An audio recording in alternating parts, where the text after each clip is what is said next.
उपस्थित समस्त विप्रवृंद, आचार्य वृंद, सबको बहुत बहुत नमन।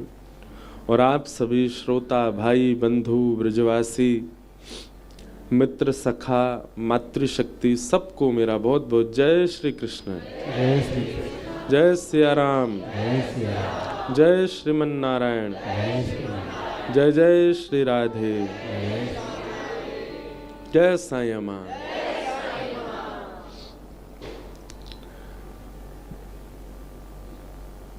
बेचारे यहाँ के लोगन पे इतना अत्याचार मत करो यार, बैठ जाओ, या तो एक वहां ले जाओ, वहां से पीछे से घुमा लो। यहाँ के लोग वैसे बेचारे सामने ही देख रहे हैं, वैसे अत्याचार तो नहीं है, साईं दिख रहे हैं, पर मुंह को भी ये दिखे ऐसी व्यवस्था देख लो। अच्छा, ये अनुमति भी केवल साईं के आंगन में है, हम सब जगह ऐसे कथा आंगन में नहीं, यहाँ तो अपनो आंगन है, इसलिए यहाँ कथा कर रहे हैं। कहाँ से लोग आकर के वृंदावन में अभी भी ढूंढे ही रहे हैं कथा कहाँ चल रही है। मैंने कि जितनों समय ढूंढवे में लगा रहे हो, ऑनलाइन सुन ही लो।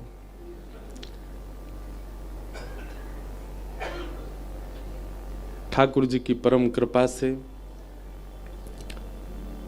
साईं की परम इच्छा से और आप सब लोगों के प्रेम के फलस्वरूप हम आप सब लोग हमारे व्रज रस के एवं श्री वृंदावन के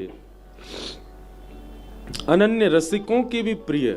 देखो, एक बात ध्यान रखिएगा, एक होता है ठाकुर जी का प्रिय होना, एक होता है ठाकुर जी के प्रियों का प्रिय होना।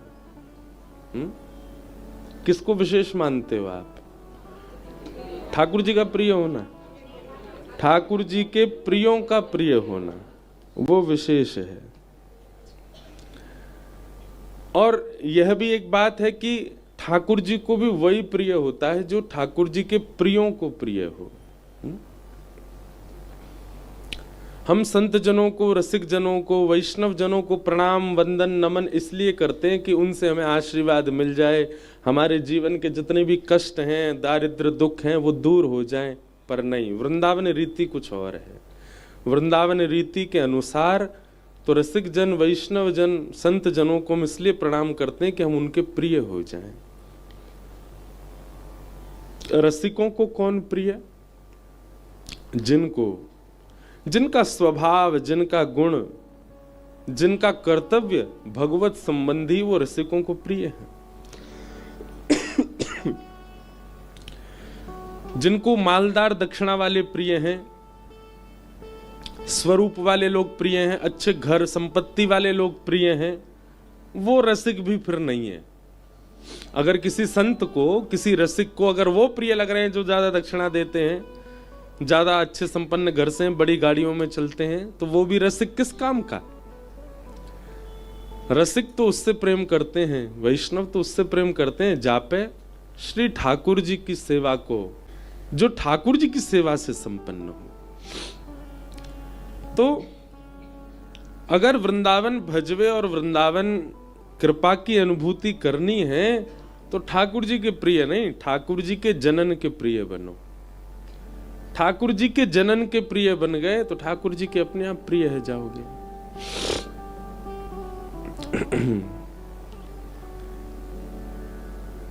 कई सारे वैष्णव यहाँ पर आ गए वृंदावन में और कथा श्रवण कर रहे हैं। हम वैसे तो बता नहीं रहे, पर अब कहाँ तक छुपे बात। मीराबाई कहती हैं, अब तो बात फैल गई जाने सब कोई, अब तो बात फैल गई जाने सब कोई, मेरे तो गिरधर गोपाल दूसरो न कोई,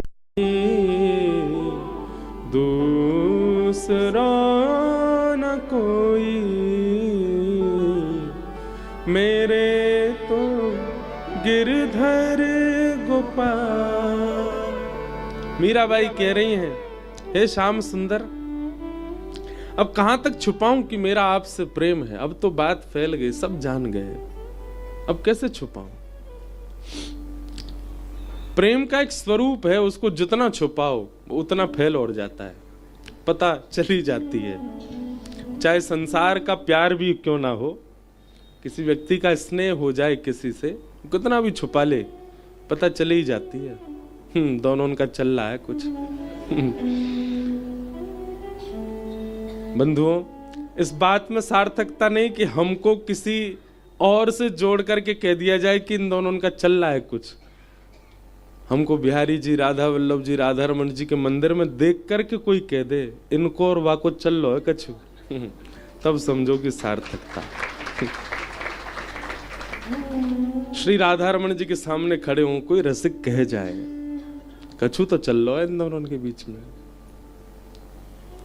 मीराबाई का स्वरूप ऐसे ही हो गया था, सब जान गए हैं मीरा कौन है। देखो, एक बात कथा में कहा करता हूं कि हमारी पहचान किससे है। अभी परसों कथा पूरी हुई हापुड़ में, तो वहां महाराज जी, हमारे भगवत धाम वाले महाराज जी, परम पूजनीय श्री छोटे महाराज जी, रविंद्रानंद जी महाराज, मस्तराम बाबा, वहां के सेठों से मेरा परिचय कराते। महाराज जी, ये चावल वाले हैं, ये साड़ी वाले हैं, ये सब्जी वाले हैं, ये राशन वाले हैं, ऐसे करके सबकी कर। तो उसी दिन मन में भाव आया कि महाराज जी, हमारी सार्थकता तब माने हमारा परिचय कोई ऐसा कराए कि ये राधा रमन जी वाले हैं, ये राधा वल्लभ जी वाले हैं, ये साईं अम्मा वाले हैं, ये वृंदावन वाले हैं। हमारी पहचान ठाकुर जी से हो जाए, हमारे कर्म भी गौड़ हो जाएं। बैठ जाओ मैया, जहां जगह मिल जाए वहीं बैठ जाओ, बैठ जाओ, जाओ।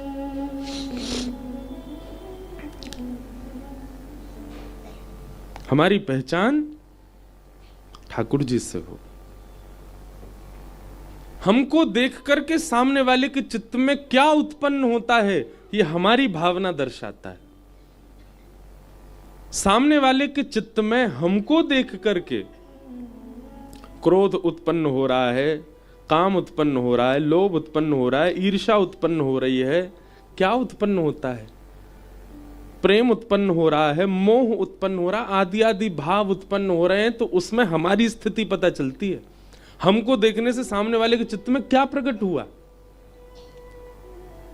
लेकिन मीराबाई ऐसी हैं कि उनको देख करके सामने वाले के चित्त में कृष्ण प्रकट होते हैं। अपना औरा ऐसा बना लो, अपने भाव ऐसे बना लो, अपने रूप की आकृति ऐसी बना लो, अपनी बोली चाली ऐसी बना लो, अपना चलन चाल ऐसी बना लो कि आप जिसके सामने जाओ उसके चित्त में वृंदावन प्रकट हो, उसके चित्त में श्री राधा रमण प्रकट हो, उसके चित्त में श्री गिरधर गोपाल प्रकट हो।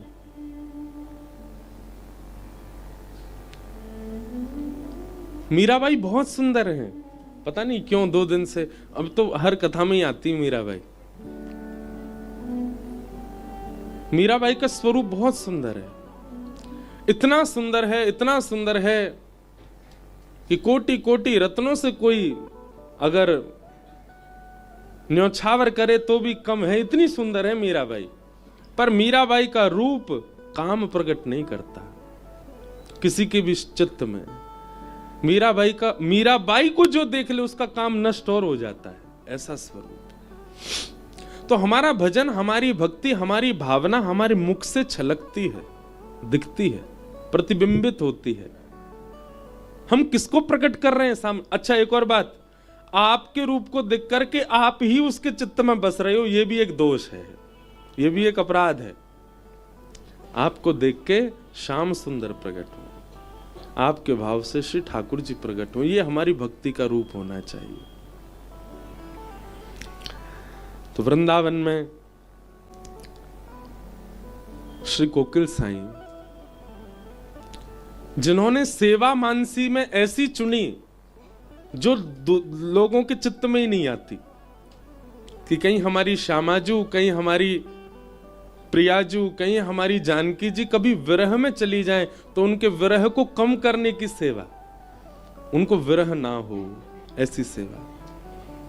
ठाकुर जी को कष्ट नहीं होता, ठाकुर जी को विषाद संसार के कभी परेशान नहीं करते, लेकिन भक्त की भावना है, वो फिर भी ये चिंतन करता है कि शायद कहीं कोई पीड़ा उनके चित्त में हो ना। अयोध्या के एक संत थे, बहुत ध्यान से सुनना। अयोध्या के एक संत थे, उनका एक नियम था, बहुत ध्यान से सुनिएगा, कि वो प्रत्यक्ष अपने ठाकुर जी की सेवा तो करते ही थे, परंतु उसके अलावा अयोध्या के छोटे छोटे बालकों को ले आते और छोटे छोटे बालकों को पीरी धोती पहना करके, बढ़िया पटका पहना के, इत्र आदि लगा के और पत्रावली का श्रृंगार करके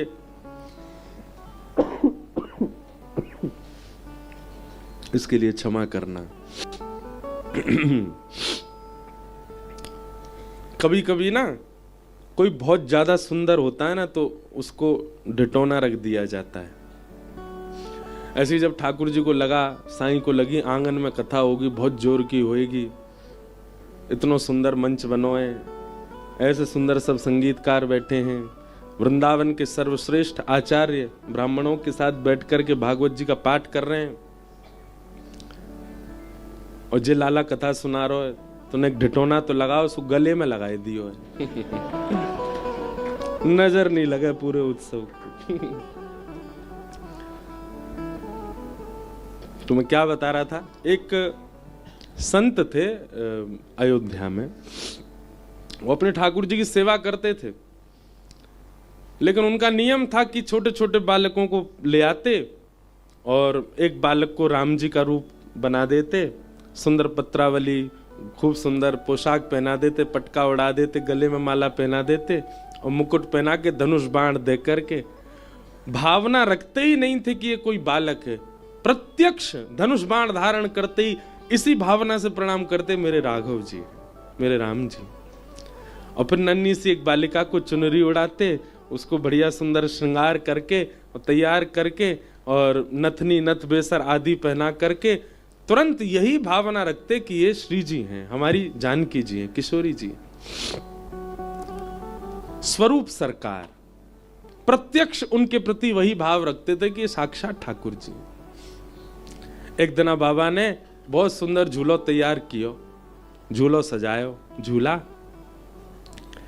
और झूला पे दोनों स्वरूप सरकार बैठाए दिए और बैठाए करके उन्हें झुलाने लगे। अच्छा, एक हाथ से झुलाते जाएं, पद गाते जाएं, और कछु रसिक जन और उनको बैठा देते कि इनको देखते रहो, निहारते रहो, साक्षात सिया राम जी हैं, यही भावना रखी हो। और बीच बीच में दौड़ के जाते, रसोई में कछु सामग्री बनाने लग जाते। अब स्वरूप सरकार थक जाएंगे तो कुछ पवाऊंगा उन्हें। लेकिन आज झूला झुलावे में उनको इतना सुख मिलो, इतना सुख मिलो, इतना सुख मिलो कि समय से अधिक समय है गयो। आधा घंटा एक घंटा झूला झुलाना, आज झुलाते ही जा रहे हैं। इतना आनंद आ रहा हो कि झूलते रहो ठाकुर जी। झूलते झूलते जो बेचारे स्वरूप सरकार है का वो थक गए। अब जानकी जी जो ही कहीं किशोरी जी, वे तो बड़ी भोरी भारी बेचारी थक गई, फिर भी बैठी। लेकिन राम जी जो बने थे लाला, वो बड़े चंचल। उन्होंने कि बाबा रोक दो, अब थक गए हम। वो नहीं नहीं बैठे रहो, बढ़िया लग रहे हो दोनों, और मुंह को देखने में बहुत सुख मिल रहा, झूलते रहो। झुलाते गए। थोड़ी देर में वो राम जी जो थे बेचारे खींच गए। तुम रोक रहे हो कि नहीं रोक रहे? बोले मैं ना रोक रहा हूं, हम तो झुलाएंगे। और झुलाते झुलाते झुलाते सोई राम जी जो थे वो झूला पे से कूद गए चलते हुए में से। बेचारे ने गिर गए तो फिर उनके नेत्र सजल है गए। राम जी को गोद में पकड़ लो, लेकिन वो बालक इतना खींच गयो निकर के गोद में तो भागो। बोले दूर हटो मोते, और जे पकड़ो अपना मुकुट, ये लो अपने धनुष बाण, सबरी सामग्री उतार उतार के फेंक लो, मोह ना बननो।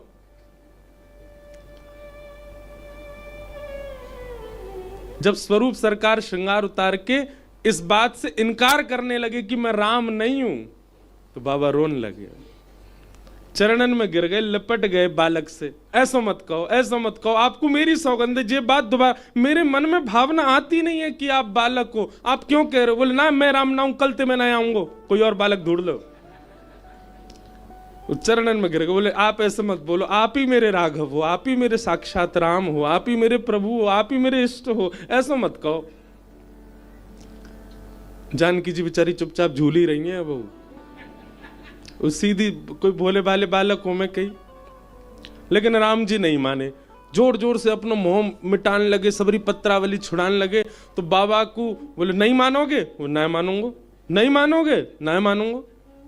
वो ठीक है मत मानू, मैं कुआं में कूद रहा हूं। तो वहीं पास में कुआं था और बाबा जाके वह कुआं में कूद ही गए, और कुआं में पानी था ही नहीं, थोड़ा कम था, नीचे कूद गए, गिर गए और नीचे गिर के रोने लगे। बोले तुम मत मानो मेरी बात। ऊपर से वो बालक बेचारे घबरा गए। तो राम जी ऊपर से देखने लगे, अरे बाबा तू कूद काहे गयो, तू ऊपर आ जा, अरे बाबा तेने ये काहे कियो। जब तक राम जी देख रहे थे तब तक बाबा, नहीं मैं नहीं आऊंगा, आप अपनी जिद करो, फेंक दो मुकुट उतार के, धनुष बाण तोड़ दो, बार बार कहो मैं राम नहीं हूं, मैं तो यहीं प्राण त्यागूंगा अपने। इतने में ही झूला झूलते झूलते धीमे हो गए तो जानकी जी उतरी, और जैसी जानकी जी दौड़ के आई और उनने जैसे ही कुआं में झांक करके नीचे देखी, बोले बाबा। बस बाबा शब्द सुनते ही वो महाराज जी इतने व्याकुल हो गए। बोले अरे जानकी जी आप मत देखो नीचे, ये बहुत गहरा है, यहाँ की गहराई बहुत है, आप डर जाओगी, हमारी श्री जी डर जाएंगी, आप मत झांको नीचे, बाबा ऊपर आ जाओ। हाँ मैं आ रहा हूं, तुरंत आ रहा हूं, अभी आ रहा हूं ऊपर, आप नीचे मत झांको। तुरंत बाबा कोई रस्सी वस्सी पकड़ करके ऊपर पहुंच गए और ऊपर जाकर के श्री जानकी जी को हृदय से लगा के खूब रोए। आज मेरे इस कृत्य की वजह से जी राम जी तो इन पर कछु कछु लगे, कन्हैया को असर आ गो है, ज्यादा खींचन लग गए। पर मेरी जानकी जी आप डर तो नहीं गए? आप मत झांके करो नीचे ऐसे, कहीं आपको भय लग गया हो तो, डर लग गया हो तो फिर कैसे करूंगा। दूर बैठे सब अयोध्या के संत जन उनको दंडवत करते, प्रणाम करते, कहते बोले इनकी भावना देखो, ये साक्षात स्वरूप के प्रति ऐसा व्यवहार करते हैं जैसे मानो साक्षात सिया राम जी हैं। सब उनको वंदन करते, सब नमन करते।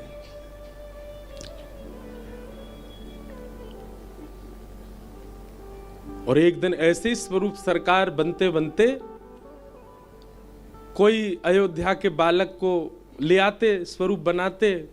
एक दिन प्रत्यक्ष श्री राम जी ही उनके हाथ में आ गए और उनका स्वरूप बना करके जब बैठाया, आज बाबा को कुछ अलग ही दर्शन है रहे। दर्शन कराते कराते जैसे भोग पधरायो, श्री ठाकुर जी ने स्वयं पाके अपनो झूठो पवायो, और श्री जी और जानकी ने लीला ऐसी करी, वही रूप को दर्शन करते करते वे महाराज जी वहीं भगवत धाम गमन हो गए और श्री राघव जी उनको अपने संग ले गए, अपनी लीला में प्रवेश कराया। तो हमारी भावना, हमारे चित्त के भाव कैसे हैं, किसके प्रति बन रहे हैं, वो प्रधान है, उसकी प्रधानता है। तो साईं के आंगन की ये कथा अद्भुत है। हमारे कोकिल साईं अपने मनस्थ भाव में, मानसी भाव में श्री जानकी जी को विरह ना हो, इस भावना से कोकिल बन के जाते थे। ऐसे पूज्य श्री साईं को हम बारंबार, हमारे सिंधी समाज में संतों को साईं कहते हैं, इसलिए बार बार साईं शब्द का प्रयोग होता है। ऐसे पूज्य साईं को हम प्रणाम करते हैं। उनके आंगन में अपनी वाणी पवित्र करने का यह अवसर मिल रहा है। प्रथम दिवस की कथा कल महात्म्य से प्रारंभ हुई, अब प्रथम स्कंद से हम लोग कथा क्रम में प्रवेश करें। बोलो वृंदावन बिहारी लाल।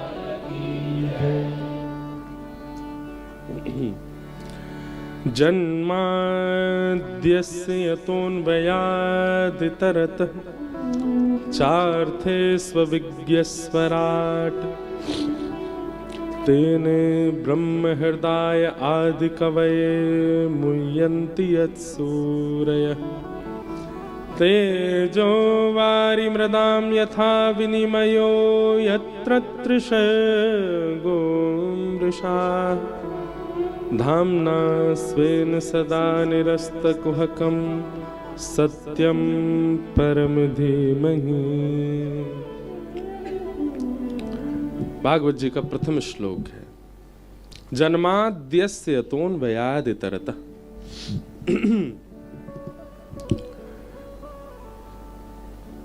अनेक अर्थ हैं इस श्लोक के, पर जन्म लेते ही जो परमात्मा एक कृष्ण परख अर्थ है।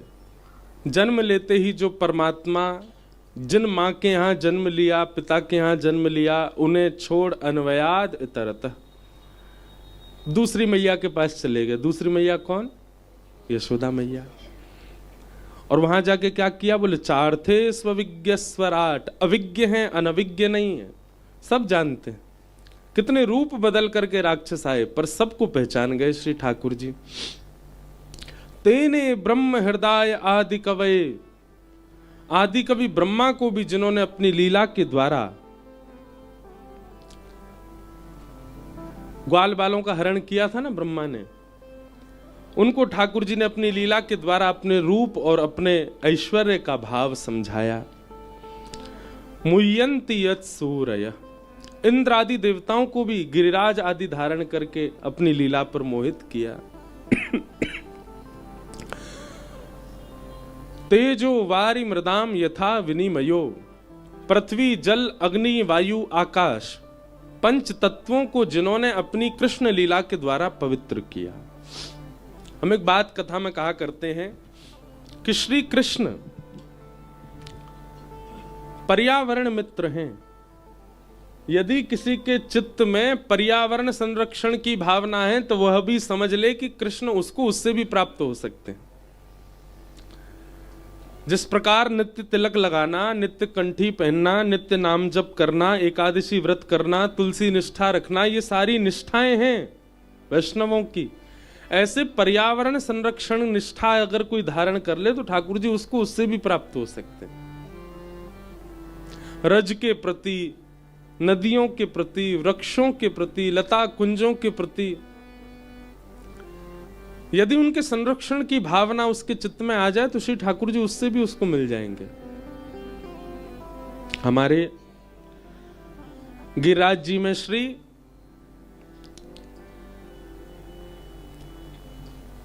गया प्रसाद महाराज जी, पंडित जी महाराज,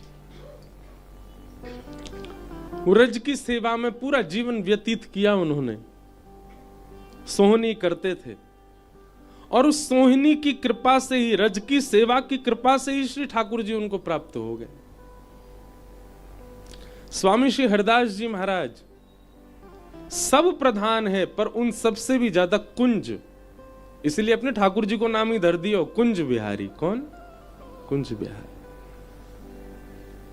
लता कुंज द्रुम विल्व आदि इन सब के प्रति बड़ी भावना थी उनकी। हमारे श्री, मैं तो कहूं कथान में कि श्री ठाकुर जी को नाम बांके बिहारी तो बाद में हम लोगों ने धर दियो, मूल नाम तो श्री ठाकुर जी को कुंज बिहारी है। जो कुंज में निवास करें, सदा कुंजों में बैठे रहें, ऐसे श्री कुंज बिहारी लाल। तो कुंजों की सेवा से स्वामी श्री हरदास जी को ठाकुर जी प्राप्त हो गए। रज की सेवा से पंडित श्री गया प्रसाद जी महाराज को ठाकुर जी प्राप्त हो गए।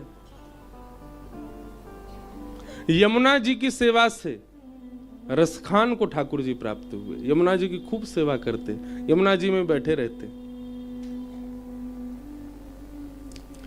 गिरिराज जी की सेवा से, पर्वत की सेवा से अष्ट सखाओं को श्रीनाथ जी प्राप्त हो गए।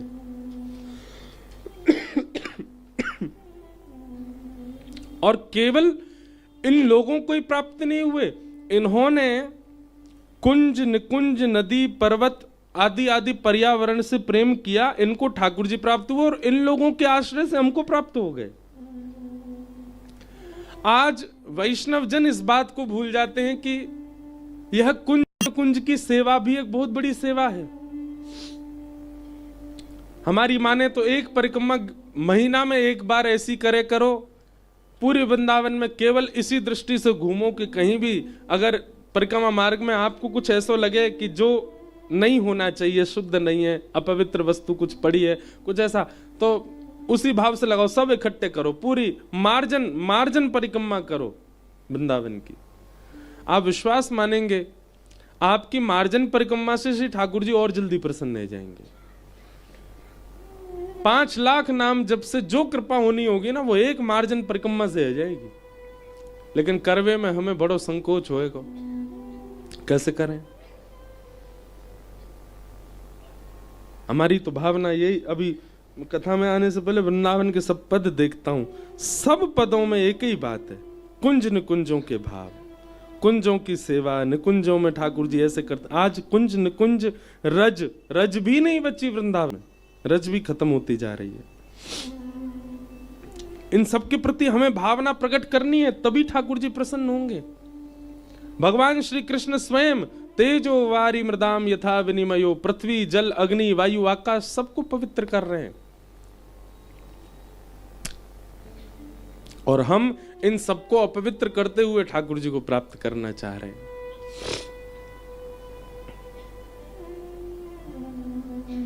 वृंदावन, जिस भूमि में आप इतना आना चाहते हैं, उसका नाम ही वन है, पर वह भी वन नहीं बचा। अब हमें चिंता करनी चाहिए इस बात की।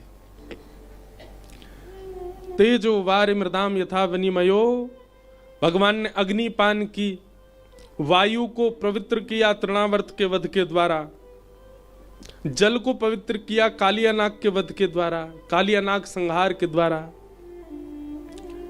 आकाश को पवित्र किया महाराज के द्वारा, पृथ्वी को पवित्र किया मृदभक्षण लीला के द्वारा। इस प्रकार श्री कृष्ण ने पंच तत्वों को पवित्र किया कृष्ण लीला में। और तेजो वारि मृदाम यथा विनिमयो यत्र शर्गोम वृषा, 3 स्थानों की लीला प्रमुख है, व्रज, द्वारिका और हस्तिनापुर। धामना स्वेन सदा निरस्त कुहकम सत्यम परम धीमहि। अपने धाम जाने से पूर्व, स्वधाम जाने से पूर्व जिन्होंने उद्धव को ज्ञान उपदेश किया, ऐसे परम सत्य श्री कृष्ण को हम बारंबार प्रणाम करते हैं।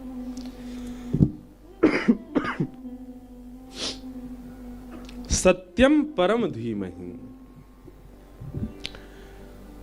भागवत जी के पहले श्लोक में ठाकुर जी का नाम नहीं है, केवल इतना कहा सत्यम परम धीमहि, जो परम सत्य है मैं उनका ध्यान करता हूं।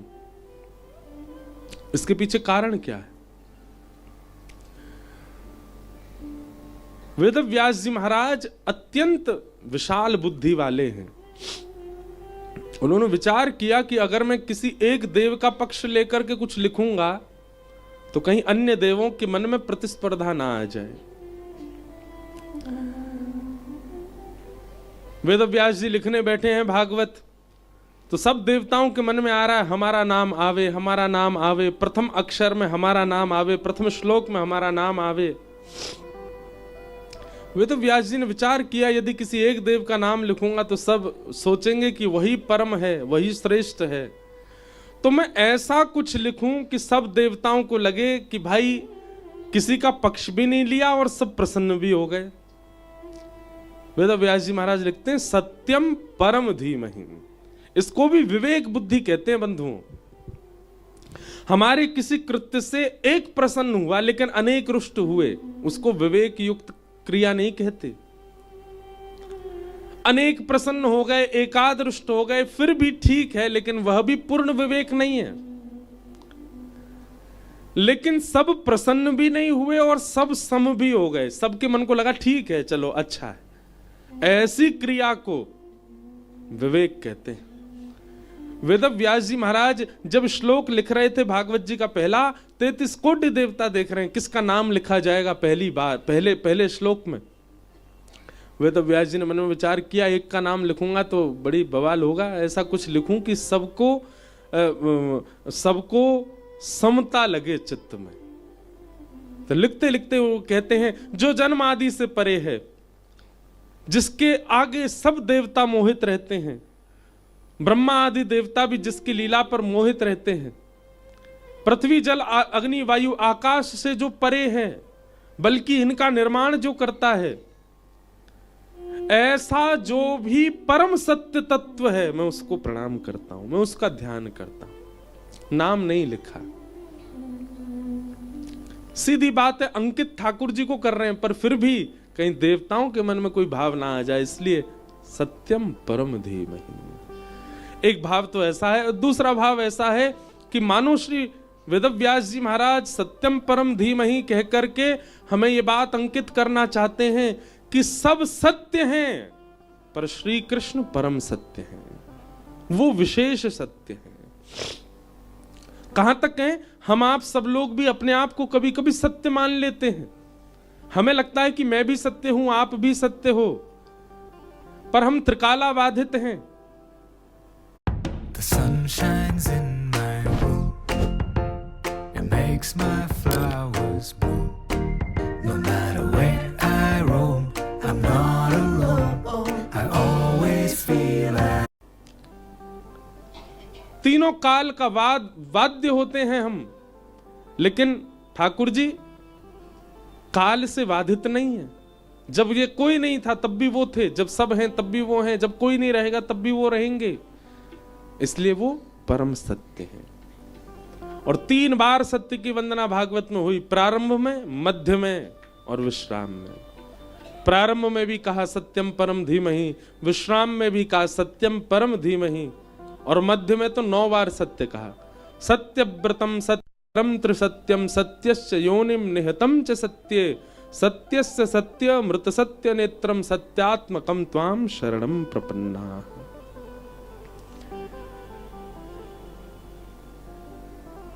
ऐसे परम सत्य श्री कृष्ण को हम प्रणाम करते हैं, वंदन करते हैं। बंधुओं, भागवत जी का एक स्वरूप सुनेंगे आप। ये पहले आपको परब्रह्म से परिचय करवाएंगी। पहले के 3 दिन की कथा कैसी होगी, ये परब्रह्म कौन है उनका परिचय दिलाएंगी आपको, और फिर वही परब्रह्म हमारे कैसे हो सकते हैं, चौथे दिन से वैसी कथा होती है।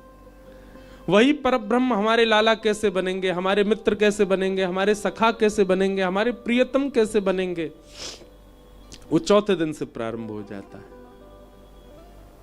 ऐसी भागवत की लीला। अगर हम परब्रह्म उनको नहीं मानेंगे तो कहीं ना कहीं हमसे अपराध बनेगा, इसलिए पहले परब्रह्म जानो और फिर वही परब्रह्म छछिया भरी छाछ पे नाच नचायो कैसे बन जाते हैं, उसके प्रति आगे बढ़ाती हैं। भागवत जी के पहले श्लोक में सत्यम परम धीमहि, ऐसे परम सत्य श्री कृष्ण का हम ध्यान करते हैं। भागवत जी के दूसरे श्लोक में विषय, अधिकारी, संबंध और प्रयोजन 4 बातें बताई कि धर्म प्रोजित कई तवोत्र परमो निर्मत्सराणां सता वैद्यं वास्तवमत्र वस्तु शिवदं तापत्रयोन्मूलनम्। श्रीमद्भागवते महामुनि कृते किं वा परैरीश्वर सद्यो हृद्यवरुध्यते त्रिकृतभिः शुश्रूषुभिस्तच्छणा।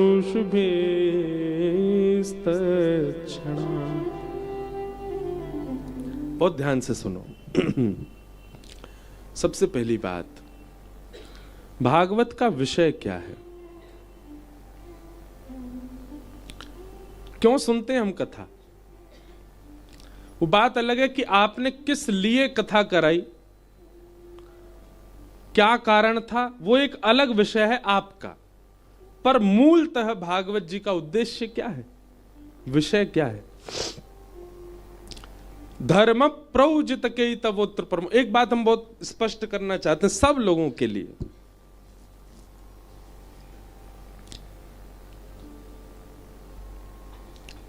हमारी साईं के सेवा में जो दादी विराजती थी, गत वर्ष उनकी ऐसी इच्छा थी, भावना थी कि जब कभी भी वे भगवत धाम विराजे तो उनके निमित्त कथा हो। और जब हमारे छोटू साईं, सोनू साईं की आज्ञा हुई कि महाराज जी आपको सुनानी है, तो ये आंगन मैंने कही ना, यहाँ के लिए तो हम चाहे कैसे भी करके आते ही हैं।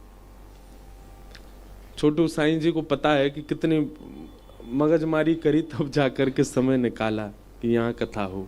आगे पीछे करी कई डेट, उनकी इच्छा से कथा हो रही है। पर हम एक बात बहुत स्पष्ट करना चाहते हैं कि कथा कराने के बाद ही पितृ शांति होती है, ऐसी बात नहीं है। कथा कराने की इच्छा जब प्रारंभ हो जाए चित्त में, एक परिवार सोच करके मन में ये भावना रखने लगे कि अब हमें कथा करानी है। सब लोग इधर देखो, मन में इच्छा प्रकट हो जाए कि हमें कथा करानी है, उसी समय समझ लीजिए कि पितृ मुक्त हो गए हैं, तभी इच्छा प्रकट हो रही है। कथा कराने के बाद वो धुंधुकारी का विषय अलग है, तो महाप्रेत बन चुका है। परंतु वास्तव में यह है कि हमारी कथा सुनने की इच्छा प्रकट हो रही है, कथा में बैठने की इच्छा प्रकट हो रही है, कथा कराने की इच्छा प्रकट हो रही है, कथा में जाने की इच्छा प्रकट हो रही है, सप्ताह क्रम से कथा सुनने की इच्छा, ये तभी प्रकट हो सकती है जब हमारे पितृ मुक्त हों। कहीं ना कहीं जिनमें दोष विद्यमान है, अब वो तो पितृ दोष कैसे कैसे होंगे पता नहीं, पर यह भी एक पितृ दोष है ये कि आपका कथा में जाने का मन ही नहीं कर रहा, आपकी कथा सुनने की इच्छा ही नहीं होती, सत्संग श्रवण की इच्छा मन में प्रकट नहीं होती। ये कोई पितृ दोष से कम है? कौन रोक रहा है आपको कथा में जाने से? तो सद्यो हृदय वरुध्यते त्रिकृत भी शुश्रूषभिस्तत्क्षणात्, सुनने के बाद क्या होगा वो तो बहुत आगे की बात है। सुनने की इच्छा मात्र से हरिश्चित्तम समाचरित, कृष्ण चित्त में प्रकट हो जाते। तो ऐसी कथा जिनके प्रारंभ होते ही मन में भाव आया कि हमें कथा कराने, उसी समय पितृ मुक्त हो जाते हैं, मुक्त हो गए इसीलिए आ रही है भावना। तो ये बात है। तो आपका कारण कुछ भी रहा हो कथा, पर भागवत जी का विषय क्या है? धर्म प्रौजत तवोत्र परमो, हमारे चित्त में परम धर्म का उद्दीपन होना, प्रकट होना। परम धर्म का मतलब क्या है? धर्म और परम धर्म दो बातें हैं। जहां व्यक्ति देहाभिमान होकर के देह की सुख सुविधा और देह के लिए कृत्य करता है, वो सब धर्म है। लेकिन जहां व्यक्ति अपने आत्म कल्याण की भावना रखता है, देह की परवाह नहीं करता, आत्म कल्याण की भावना रखता है, वही परम धर्म है। हमारे वृंदावन में संत जनों को, रसिक जनों को देखो, अगर देह प्रधान हो तो सुंदर बन के रहे सब, पर देह प्रधान नहीं है तो यहाँ चंदन लगा लें, यहाँ चंदन लगा लें, नाक पे लगा लें, आंखन के ऊपर वो लगा लें, यहाँ लगा लें। हमारे हरिदास जी तो पूरे मुंह पे चंदन लगा के घूमे, और क्या कहते हैं, ब्रजरज लगा के घूमे। और वो बात अलग है, किसी किसी का दिखावे का भी होता है, बड़ा समझना बहुत मुश्किल है आजकल संसार को। पर मूल बात क्या है? वो ऐसे हाउ बिलाऊ से बन के काय को डोल रहे हैं। उनका देह किसी संसार के व्यक्ति को प्रसन्न करना नहीं है। उनका उद्देश्य क्या है? बिहारी जी पूरे दिन ऐसे खड़े रहे चुपचाप, कोई जीन्स पहन के आया, कोई बढ़िया अचकन पहन के आया, कोई बढ़िया, हम पूरे मुंह पे चंदन फोटा लगा के जाएंगे, हमारे हाउ बिलाऊ से चेहरा को देख के लाला नेक मुस्कुरा जाएगा, वो देख कैसो बन के आया हो, हमें देख के लाला नेक प्रसन्न हो जाएगा। वहां पर यह भी उद्देश्य नहीं है कि ब्रजरज लगाने से, अंग पर लिपटने से हमारी मुक्ति हो, सदगति हो। ये सदगति रखना अपनी, यह भी एक प्रकार से वृंदावन रीति वालों की बात हो रही है। वृंदावन रहने वाले तो यह भावना ना रखें कि हमारी सदगति है जाए, वो इतना भी नहीं मांगते ठाकुर जी से। तुम राजी रहो, बस आप राजी रहो। हे नाथ, आप प्रसन्न रहो, बस मुस्कुराते रहो। प्रसन्न हासारुण लो चलो लसत। अपनी कोई कामना नहीं है ब्रज के उपासकों को।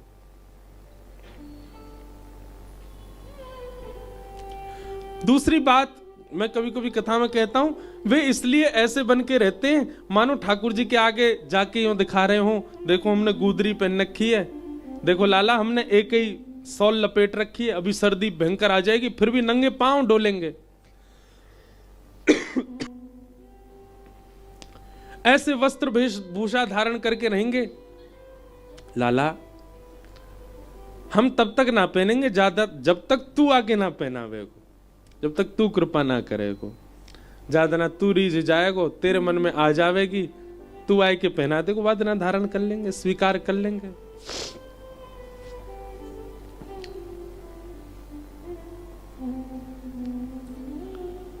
जहां पर देह के कल्याण की बात ना हो, आत्म कल्याण की भावना उत्पन्न होती है, उसी को परम धर्म कहते हैं। श्रीमद् भागवत सुनने वाला व्यक्ति अगर देहाभिमान शून्य नहीं हो रहा है तो इसका मतलब वो कथा नहीं सुनता, वो केवल आडंबर कर रहा है कथा में आके। उसको अपने देह का किंचित अभिमान नहीं होगा। हां, इतना तो रखे कि स्वस्थ बना रहे, स्वस्थ रहे। कई लोग इस बात को इस रूप में भी ले जा सकते हैं ना, महाराज जी खूब खाओ फिर तो धुआंधार, बढ़ रहा पेट तो बढ़न दो, बढ़ रहा शरीर तो बढ़न दो। आपने कहा देहाभिमान शून्य मत बनो, देह का अभिमान मत करो कि ये पतला हो दुबरा हो, ये भी तो एक अभिमान है। नहीं, देह अगर बढ़ रहा है खा खा करके तो यह भी तो देह अभिमान है। आपने जीव का अभिमान कर रखा है। स्वस्थ रहो, पर देह के प्रति ज्यादा व्यवस्थाएं ना रखना, ये एक प्रकार का देहाभिमान शून्य। मैंने कैसा पहना है, मैं कैसा दिख रहा हूं, मैं कैसे चल रहा हूं, कैसे बोल रहा हूं, मेरा रूप कैसा, मेरा स्वरूप सौंदर्य कैसा, इसके प्रति जो बहुत चिंतित रहता है, ऐसा व्यक्ति भगवत प्राप्ति नहीं कर सकता। भगवत प्राप्त व्यक्ति तो सामान्य रहेगा। और एक बात और बताऊं आपको, जैसे ही व्यक्ति देहाभिमान शून्य होता है ना, अपने आप सुंदर होता चला जाता है। उसके रूप की कांति, उन्होंने कोई फेयर एंड लवली नहीं लगाया होता। हमारे ब्रज के संतों को देखो आप, गोरीलाल कुंज वाले पूज्य महाराज जी, कभी जाके उनका दर्शन करो। साबुन भी नहीं लगाया होगा कभी, केवल रज से ही स्नान कर लेते होंगे, पर उनके गाल ऐसे लगे मानो जैसे कितने सेब खा रखे होंगे, सेब खाए खाए के गाल लाल लगे। नहीं, जैसे ही देहाभिमान शून्य होते हैं तो भजन ही सौंदर्य प्रकट करने लगता है। हमारे पूज्य श्री मलुक पीठ वाले महाराज जी श्याम वर्ण के हैं, पर उनके मुखमंडल में एक ऐसी कांति है, एक ऐसा तेज है, उसके प्रति आकर्षण अपने आप सहज बन जाता है। पंडित श्री गया प्रसाद जी महाराज, उनका रूप विलक्षण था। देहाभिमान शून्य जिस दिन आप होने लग जाते हैं, आपका रूप अपने आप सुंदर होने लग जाता है। आपके हस्त कमल, आपके चरण कमल, आपका कोई एक अंग भी दिख गया, उसी से लगता है कि बस अब कल्याण उद्धार हो गया हमारा। श्री हितरवंश महाप्रभु, नरवाहन ने केवल उनका इतना रूप देखा था, इतना। राधा वल्लभ जी के सामने बैठ के भोर का पद गा रहे थे और तभी नरवाहन आ गया पीछे से। नरवाहन ने जैसे ही लता गुल्मों को अपनी तलवार से अलग किया तो झाड़ियों की आवाज हुई, तो महाप्रभु जी ने केवल ऐसे देखा। यहां नरवाहन खड़ा है, जहां श्रीनाथ जी खड़े ना, ऐसे बिल्कुल पीछे, ऐसे बस इतना मुख किया था। नरवाहन को कितना दिखा? इतना दिखा। केवल इतने रूप देखने मात्र से नरवाहन ने अपना चोरी डकैती जो भी उसके गलत कार्य सब छोड़ दिए, परम वैष्णव हो गया। श्रीमद् भागवत जी का यही विषय है। देह प्रधान ना करके अपनी आत्म प्रधान मान करके उसके कल्याण की भावना रखना, यह भागवत जी का विषय है। भागवत जी को सुनने वाला व्यक्ति किंचित भी देहाभिमानी है तो वो सुनता नहीं है, केवल आडंबर कर रहा है।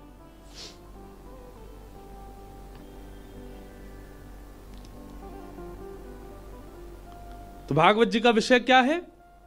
निर्मत्सराणाम धर्म प्रोजित कई तवोत्र परमो, हमारे चित्त में परम धर्म का उद्दीपन होना। आत्म कल्याण, ये देह तो बाह्य है पर इस देह के अंदर एक आत्मा है, उसके कल्याण की भावना मन में प्रकट हो जाना होती है। हम सबके चित्त में आत्म कल्याण की भावना उत्पन्न होती, पर पता कब होती? जब हम बहुत भोग लेते हैं। एक सीमित उम्र हमारी निकल जाती है, 50, 55, 60 जब हो जाते हैं, उसके बाद हमको लगता है अब भोग विलास थोड़ा कम कर देना चाहिए, अब संसार के भोग भावों में रहना कम कर देना चाहिए, अब थोड़ा सामान्य रहना चाहिए, अब थोड़ा भैया जीवन हमारा अब अंत की ओर बढ़ रहा है, थोड़ा भजन पूजन कर लेना चाहिए।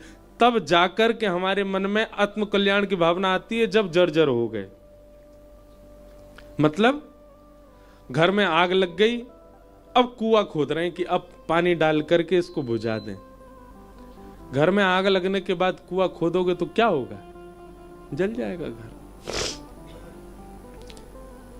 श्रीमद् भागवत जी जिस समय आप सुनने प्रारंभ करें उसी समय से देहाभिमान शून्य हो जाए और मन में यह भावना उत्पन्न हो जाए, अब अपना कल्याण करना है, अब भगवत प्राप्ति करनी है, अब श्याम सुंदर से मिलन होना चाहिए, और उसी मार्ग पर चलने लग जाएं। यही है परम धर्म, भागवत जी का विषय। इसी उद्देश्य से भागवत की कथा सुनी जाती है कि हमारे अंदर आत्म कल्याण की भावना उत्पन्न हो।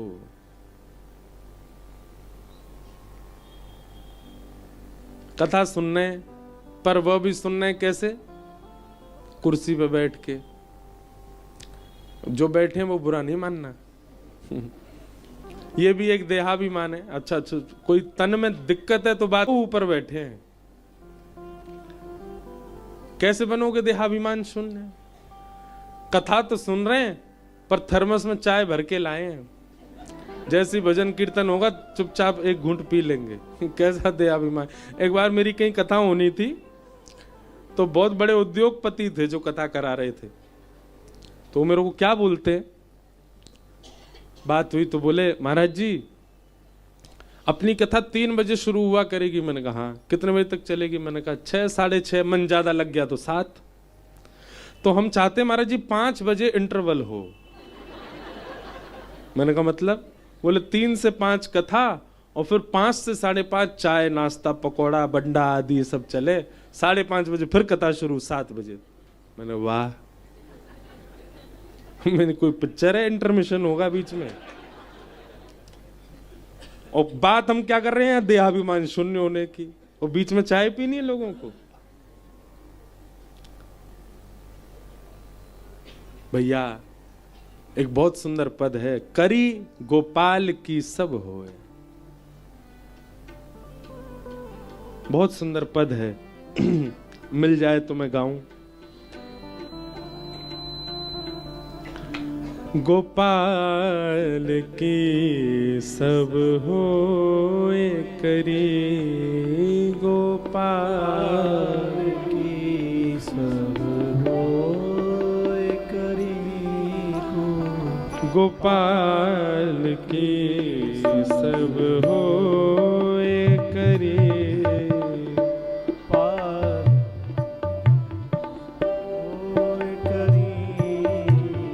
गोपाल की, गोपाल की सब होए करी, गोपाल की सब होए करी, जो अपनों पुरुषार्थ मा